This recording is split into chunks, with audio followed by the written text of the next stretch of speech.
Ryan, কি মা? Cold coffee আমার এত পছন্দ, আমি এখন আয়েশ করে কোল্ড কফি খাবো, বুঝছো? ওয়াও! এটা এটা জাস্ট গ্লস, রেভলিউশনের একটা গ্লস।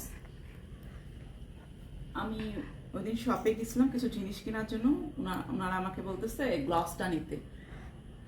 যে কোনো লিপস্টিক উপরে জাস্ট গ্লস, কোনো কালার না, মানে ট্রান্সপারেন্ট একটা কালার, অনলি গ্লস।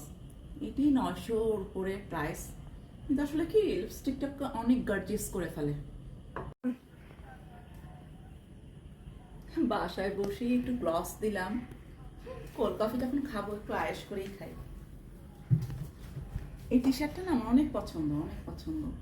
মাঝে মাঝে আমার মন টন বেশি খারাপ হলে টি শার্টটা পরি, বাসায় পরা হয়।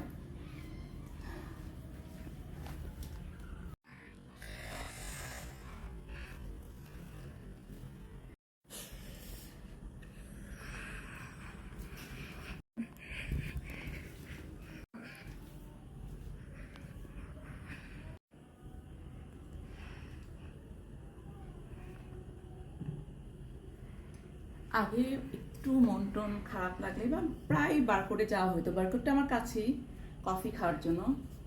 প্রায় 2 মাস হচ্ছে যে মানে বাসা থেকে অতটা বের হতে ভালো লাগে না, আর কফি তো আমার খেতেই হবে। রায়ান ব্ল্যাক কফি খুব ভালো বানায়, আর কোল্ড কফিটা অসম্ভব ভালো লাগে। কেননা রেস্টুরেন্টে যখন কোল্ড কফি খেতে ইচ্ছা করে, আর আইসক্রিম ব্লেন্ড করে তো মিষ্টি হয়ে যায়। আর এই বাসায় যখন কোল্ড কফিটা বানাই, এটাতে মধ্যে আইস, একটু লিকুইড মিল্ক আর কফি, ভীষণ ভালো লাগে, ভীষণ, মানে মুডটা পুরো অন হয়ে যায়। হট কফি তো সবসময় ভালো লাগে না, একটু কোল্ড কফি খেতে চাইলে গরমের মধ্যে, তখন বাসায় আইস, একটু মিল্ক আর কফি দিয়ে ঝটপট বানাই ফেলা যায়। ইয়াম্মি।